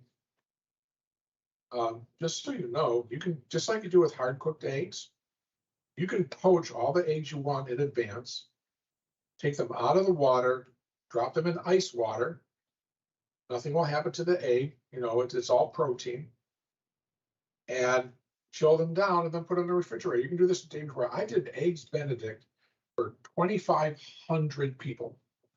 Okay, that was 2,500 people for a brunch when I was the executive chef at Notre Dame. And we didn't have a hard egg yolk in the bunch, and we didn't have a raw egg either. There we go. We did them all the day before. We actually did them in a steamer, in a commercial steamer, in pans with water, and then took them out, and we immediately put them into ice water. Then we put them in pans. Then the next day, we used our heating cabinets that we used to hold food at parties and turn those all the way up. So and then we just put those eggs with the pans and the water right in the food warmers, and there we went. Okay, so here is a lovely poached egg. You do want to kind of dab it. You really want to do this perfect and nice. You want to dab it. And if I was really going to be perfect and nice, which I will tonight, I'm going to take it, cut away all this superfluous egg white, give that to the dog, or he really deserves it. All that barking, he's probably tired. So now it looks so much nicer. Okay. If you really want to do it right, you can try to flip it over. Okay. Now I'm going to put it right. I sometimes put it on the lettuce, and then this piece of bread is for dunking. Okay, or I can put it right on the bread, which is what I thought about doing today. Do we try to flip it over? Sure. See if it breaks. Oh, look at that. Beautiful, beautiful egg. Stop moving it because it's going to break if I keep moving it. Okay. Put all three at once. And hold on. The piece de résistance.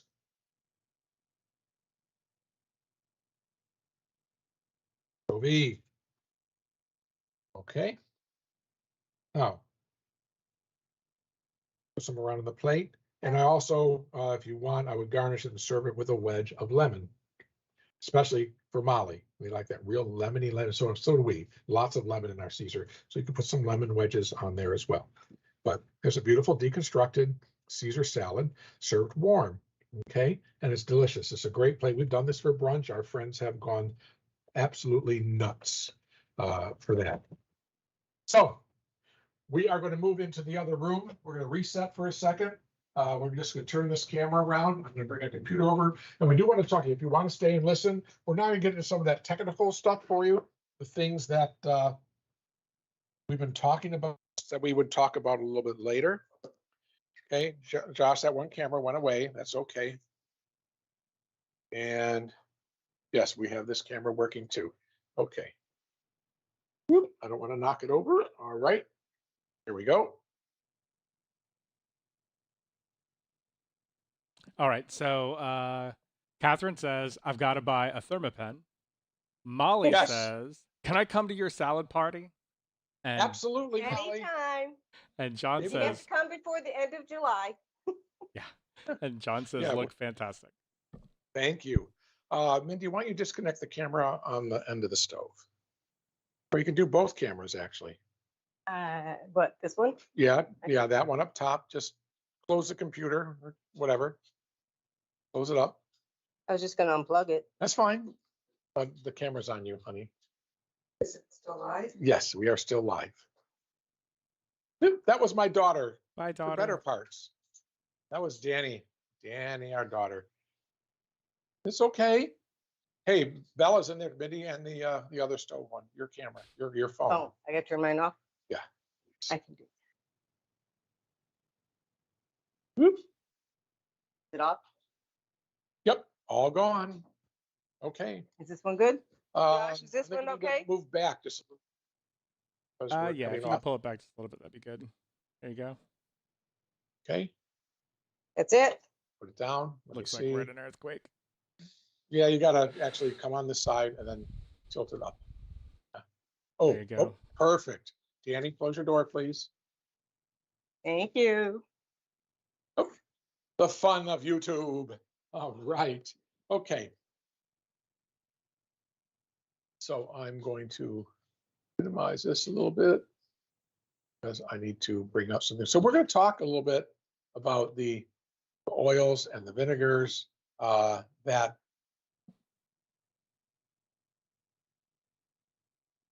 oh wait, hold on. I want to do that again. That we have prepared for you guys.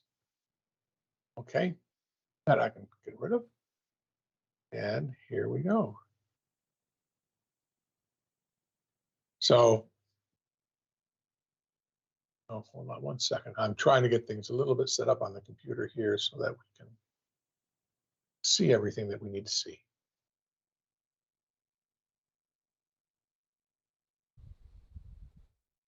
And there we go.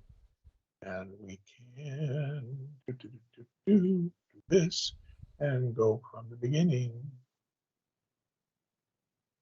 Okay, so we're going to talk about fats and oils. a little bit. If you want, I mean, I have PowerPoints on everything. I don't really want you to necessarily watch PowerPoints. So you can watch us and we'll just talk to you. So the really important part about tonight, besides making good salads, fresh food, everything fresh, and trying to get protein. You notice we had the quinoa protein, we had the egg and the Caesar for protein. The only one that really didn't have a lot of protein was the avocado salad, but you could add some protein to that very easy. Do some sliced chicken or turkey Or on even a that piece plate, of broccoli. or it could be a piece of fish, grilled fish, um, or anything else. You could, do some beans and things of that nature. Or it can just be a side salad and with another course. So, but the big deal that we're talking about tonight is the fats and oils. Wanted to discuss those, and because they're really a topic of great interest, and the vinegars. So, uh, there's really two categories of fats. It's one of our three major food groups, right? Fats, carbohydrates, and protein, which Mindy would talk about. But the two major categories of edible fats are really animal fats and vegetable fats. And then those are broken down to two types. We have solid and liquid, right? Like butter and oil. Okay, those are solid, or Crisco and oil. Margarine. Right, margarine. Those are solid liquid. Uh, Most of the commercial fats that we see are really a vegetable. One of the important things that we're going to talk about as well is smoke point. As I mentioned that earlier, that's the temperature at which a fat starts to break down in cooking, and it now becomes really no good. The flavors are become bitter and terrible. Not as healthy. Now, animal fats, real quick. Some of you may still use them. I mean, pork fat, better known as lard. I mean, they're really great for cooking because they are fully saturated. They're highly saturated, which what do saturated fats do to you, my love? Your arteries. Clog Raise your LDL. Yep. Just think of it going in solid like that, and it stays solid and gets into your bloodstream and just sticks to the walls, full of LDLs and cholesterol and all that bad stuff that is a heart attack in a plate. So lard, which makes the best pie crust in the world. But anyways, we just can do without. Tallow, which is beef fat. Lamb is lanolin. We don't use that for cooking. We use that to rub on our skin, right? Lanolin's a great moisturizer used on babies and on really anybody. And then we have dairy. That is also an animal fat. Butter is considered an animal fat because where does butter come from? And this is interesting. We asked my culinary or pastry students, where does butter come from? How do you make butter? And they said, from a factory. Really? A factory? So where does butter come from first? Grocery store. The grocery store. Oh my goodness. And where do they get it from? The supplier. Okay. And where do they get it from? The manufacturer. No manufacturer. No, they don't talk about that. Well, who sends it to them? Yeah, it comes from cows, right? It comes from the farm. It's milk fat. And the dairy, when they milk cows, they separate the dairy, the fat from the milk, right? You've seen all, people churning butter. And that's how you make butter. If you want to make butter at home, you can do it easy. Get some heavy whipping cream, put it in your mixer and just whip the heck out of it until it separates and it'll break down and you'll have whey protein, and then you'll have little clumps of butter fat. You can strain those out, wash them off, and you have homemade butter. You can do the fun one and take one of the 1/2 ounce jars that we were using, the 4 ounce jars, put a little bit of cream in it and just shake it. And you can make whipped cream. And keep shaking it and you'll make your own butter. Right. It'll break down into butter. It's some fun little things, especially with kids and so on. It's a great life lesson about where our food comes from. Because a lot of kids, boy, they just have no idea. So all animal fats are saturated. And how can you tell they're saturated? Because they're solid at refrigerator and room temperature. Right. So if you can put a fat on the table like butter or margarine and it stands up, then it is a saturated fat. It does not melt at room temperature. And that will tell you that it's going to clog your arteries. Now, vegetable oils. What do we mean when we say vegetable oil? I use that term a lot. Just use vegetable oil instead of olive oil. Well, it's really any oil that comes from a vegetable or fruit source, okay? Nuts. So that can include nut oils like coconut, seed oils, pumpkin seed, sesame seed, soybean oil, safflower seed, sunflower seed, peanut, grape seed, cotton seed, one called rapeseed, which is better known as, Canola. yes, in the United States, we call rapeseed canola oil, which actually What stands they for, call it. right. Well, there's no such thing as a canola. The Canadian Oil Association is what canola stands for. It's an acronym. And it's made from rapeseed. If you go to Europe, you will see rapeseed on the shelves. That's what they call it, rapeseed oil. Okay. We're too offended. Yes, easily offended. Walnut oil, rice bran oil, all sorts of oils, and lots of different types of olive oils. When you use the walnut oils, the pumpkin seed oils, the hazelnut oils, those are like light flavorings. They're very pungent, very strong.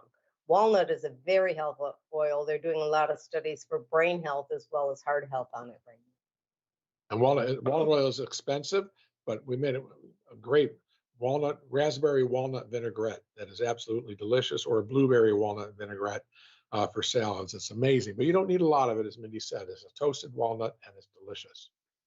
So just some quick terms, because we're going to throw this around between refined oils and unrefined. So the oils have to be extracted and processed out of the seeds or the nuts or the plants in order to be utilized. So typically there's physical, which is the best. They're mechanically produced. They're mechanically crushed between rollers and things like that. That's the better method, because we've done the other way to do it is extract it with chemicals. So we really don't want chemical extraction. Just like when you want decaf coffee, you want water process, not chemical process. Then is refined oils. A lot of oils, when you extract those oils like canola oil or soybean oil, when you crush it, it's ugly. It's almost black, full of all sorts of things from the plant. It's all natural stuff, but you can't just, you don't want to eat that. So they refine it. When they refine it, the stuff that you buy in the bottles, the canola oil, the cottonseed oil, the Crisco, the Mazola, those are all refined oils. They've been neutralized, where they remove the free fatty acids from the oil through filtering and such. They bleach it, where they remove the color, and they deodorize it with more types of filters by removing smell and odors. When I mean neutral oil, it has no odor and has no taste. It's just fat in the bottle, okay, that we use. The refined oils definitely for salads and such. And then there are other conditioned oils that we can use for frying. We don't use the conditioned in home, typically in the restaurants. So as I said, vegetable oil, any combination of vegetables. The most common vegetable, if you go to the store and buy a jar, I didn't buy one, that just says vegetable oil on it, dime to $1, it's 100% soybean, because soybean is probably the cheapest oil. Typically, it can be a blend, and it just depends on the market cost. And they usually put the cheapest oil in there, or often blend to make a price point or supply. But soybean being number one, corn is out there, cottonseed, and canola, and they're all market price driven types of oils. Safflower oil is another very good one. Yep. So you really should do some work when you decide what oils to use. We don't just use one oil for everything. We can't use extra virgin olive oil for everything, okay? I don't care what they say on TV. You can't use it for everything. Especially there's different extra virgin olive oils. Some are strong, some are mild, some are fruity, some are peppery and hot. Depends how you're using it. If you're using it hot or cold, like I said, you wouldn't cook with extra virgin olive oil. Do you want clear color, or do you want some, again, extra virgin olive oil is going to be, you can get some real green ones. You can get some clear ones. Walnut toasted oil, sesame oil and stuff will have color. And depending on what you're doing with it. The smoke point is really important. If you're going to cook with it, you need to use oils that have high smoke point. You put low smoke point. Yeah, right. Mindy's pointing the thing you have there for deep frying. We're not going to talk about deep frying. Most of the deep fry oils in commercial food service are conditioned beyond refining. They have additives to keep them from foaming and breaking down and so on. They can be partially hydrogenated. Fully hydrogenated oils have what's trans fats, which basically they've removed all the trans fats from everything because they're really, really bad. I read a thing that if they originally, they use it in baked goods. If they had come out with Oreos in the 1980s or 90s when they're talking about trans fats, they never would have been approved by the FDA because they were made with a lot of trans fats, a lot of the things we used to like. Because we thought they were healthier than butters. And they also, but they were great for baking because they're a great stabilizer and keeping things fresh from getting stale. So the baking industry had to make some changes. They had to put their scientists to work and figure out how They they went could back to keep palm oil. right. Yeah, they went to palm oil and coconut oil and such in order to more saturated oils and fats, but not trans fat. So smoke point is various oils. Again, I can put this up. I'm going to move. See, butter, really low. You know, when you put butter in a pan, you turn it up, it burns. So you can get brown butter, but then you get black butter. Not good. It's smoke points between 250 and 350. Okay.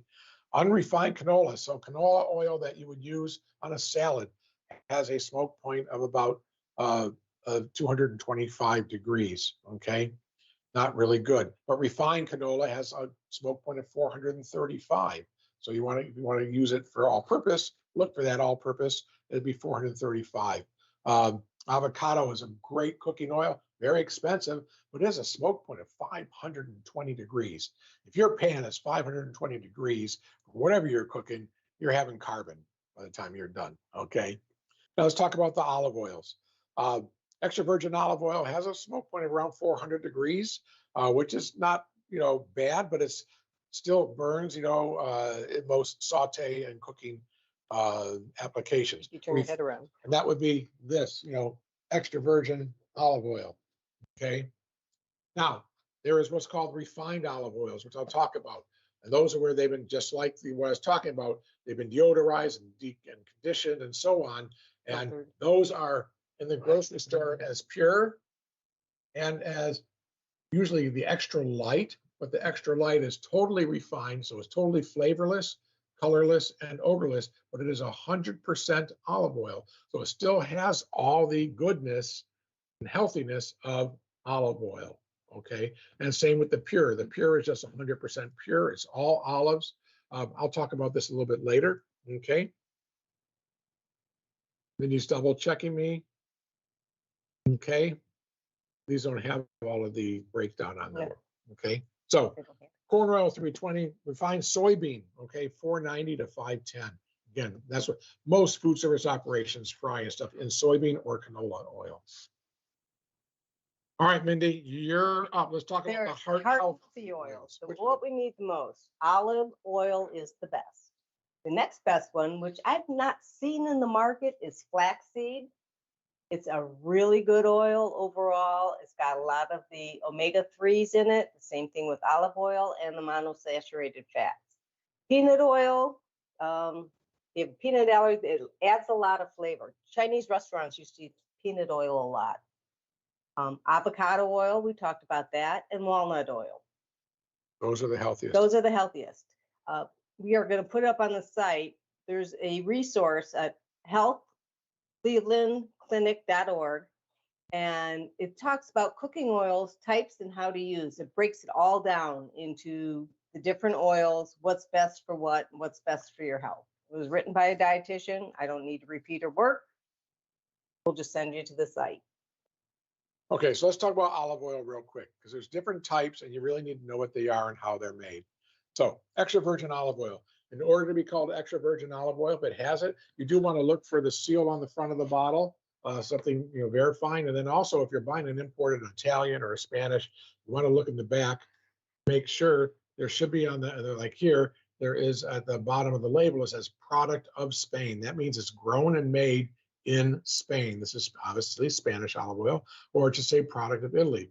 Other ones may say packed in. Okay, this one is a product of Italy, of Spain, but packed in the United States. So they ship it over in containers and then bottle it here, which is okay. But sometimes they're just packed in the different countries, and then they'll say may have oils from the following countries: Tunisia, Greece, Spain, Italy. They mix it all up.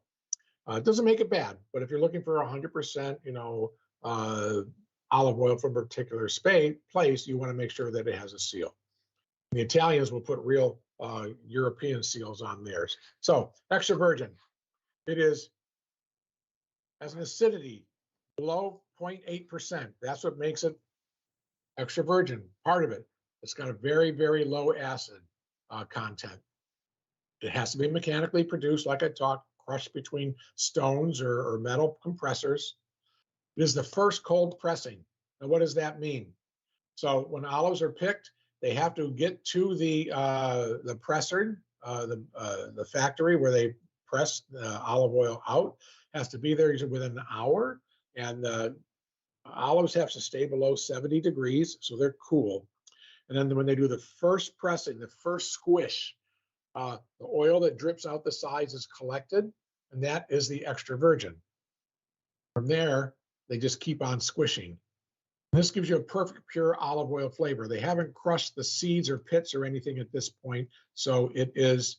That's why it's so pure and nice. Now, depending where it's grown, olive oils from southern Italy can be very green and very bright in their flavor and have a nice peppery bite. The ones in northern Italy are much lighter in color and flavor and more delicate. The number one producer of olive oil and olives in the world, Spain, right here. Okay.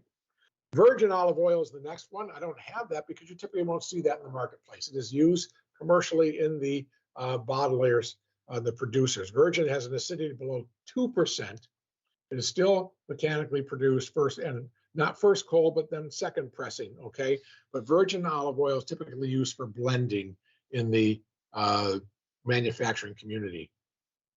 Pure olive oil, right here. This is 100% olive oil, okay? But it is a blend. We would do that in the United States. You could buy an olive oil blend. It would be 80% canola oil and 20% olive. That's what you typically see. This is a blend of what we call pomace in the Italians, or would be this light, this totally refined oil that has no flavor or color or odor.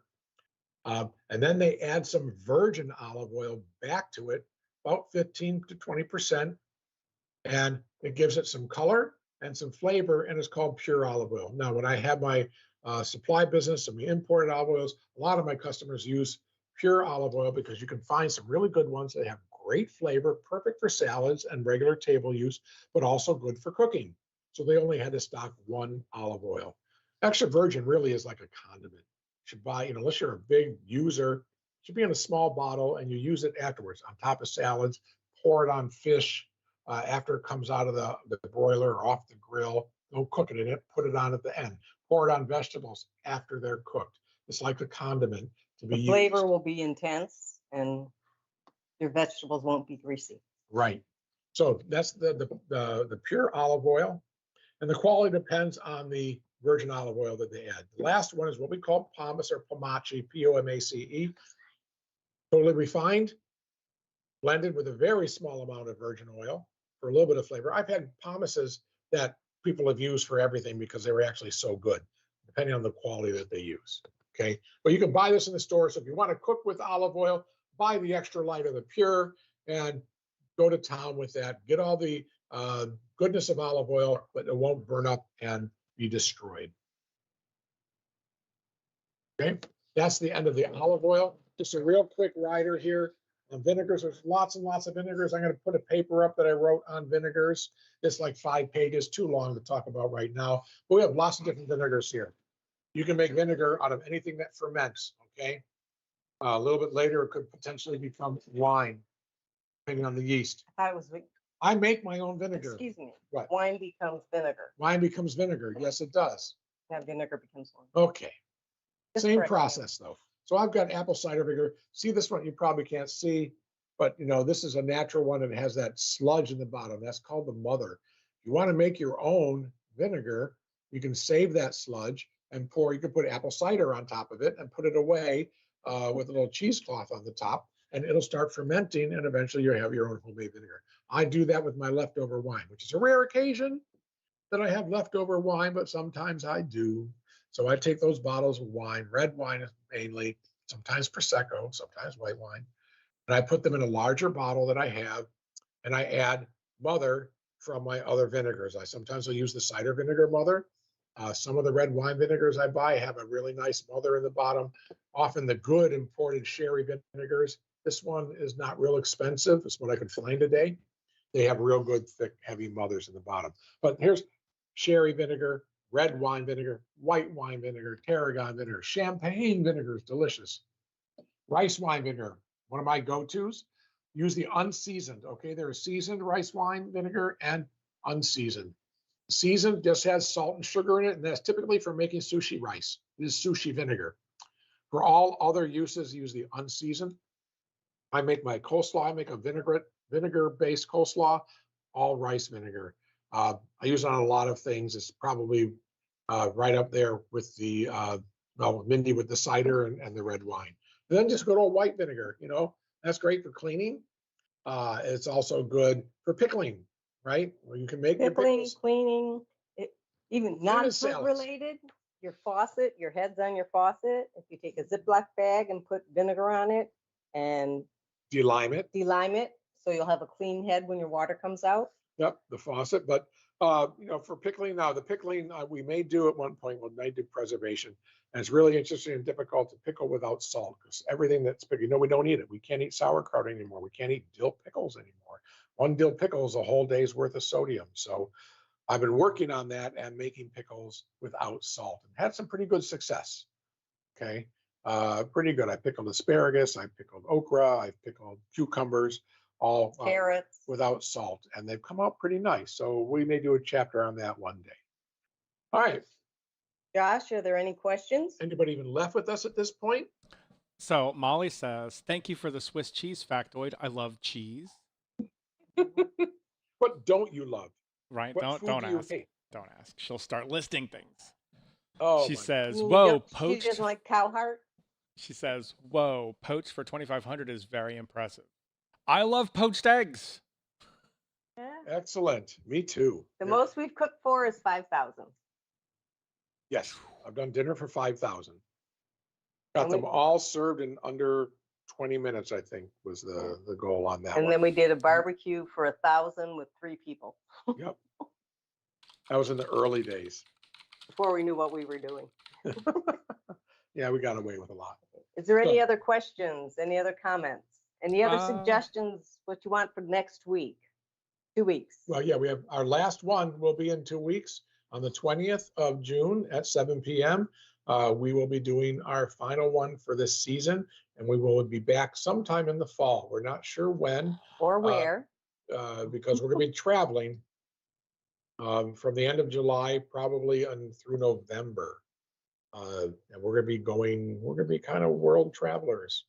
So we're going to be, we may hopefully, we're going to broadcast some Aortic Kitchen from Greece, which is the home of the Mediterranean diet.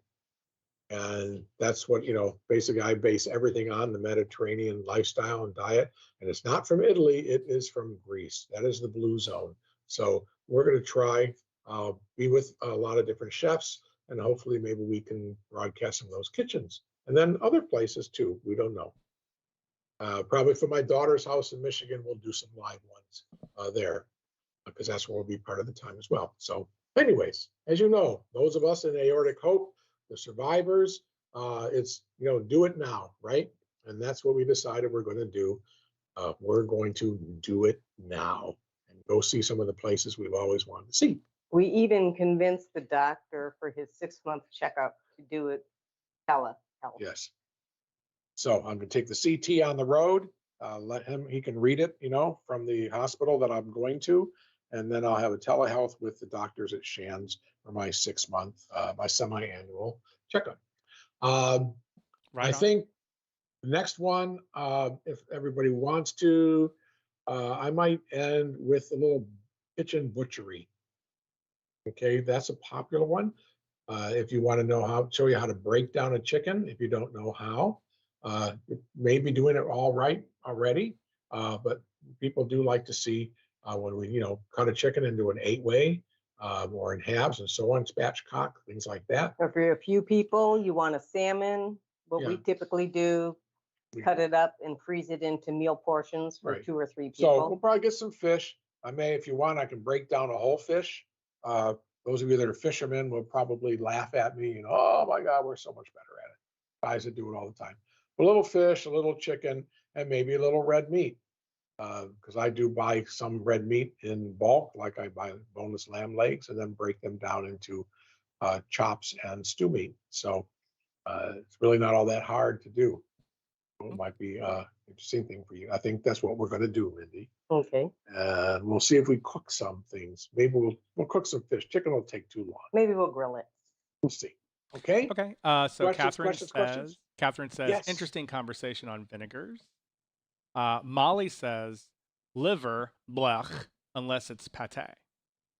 Ah. I have chopped liver in the freezer that I made. Does that count for pate? We'll have to wait for her to get back to us. Catherine Yes. says, broadcasting from Greece sounds fabulous. We're gonna try. Yeah, we're going to work with Josh. Like I said, we're going to have to check the delay and see how it is. But I may just film it and then we'll upload it if we don't have a good Connection. if the delay is too long, we won't be able to do it live. Because we may not bring a computer. I really don't think We can just do it with our phones, though. We don't have to have the. Yeah, phones will do. Just one of us has to hold the phone while the other, or we hire someone that's there. We're traveling with a lot of different people. They can help. I'm sure Tommy would love to absolutely be involved.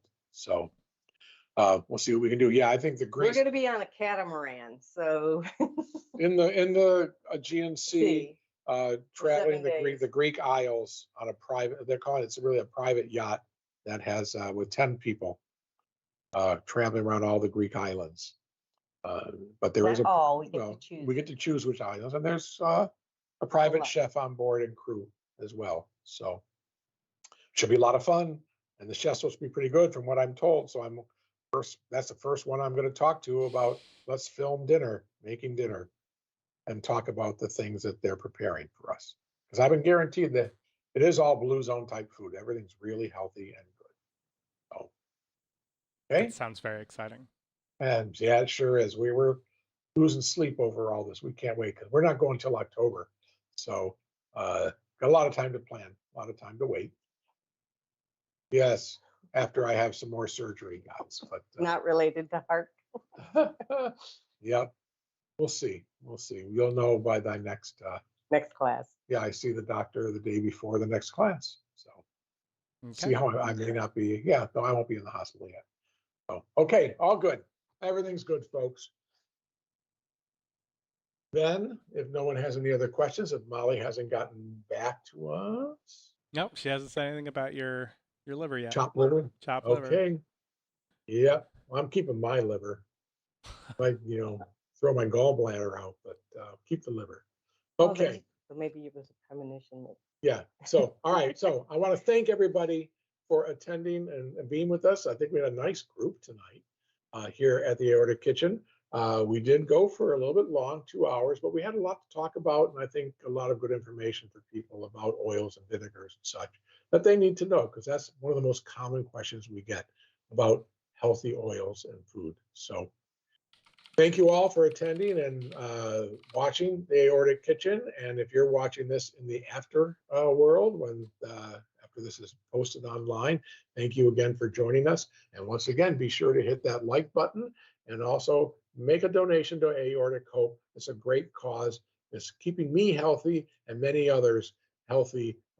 They have really our mental health, especially during these troubling times of survivors of aortic dissection.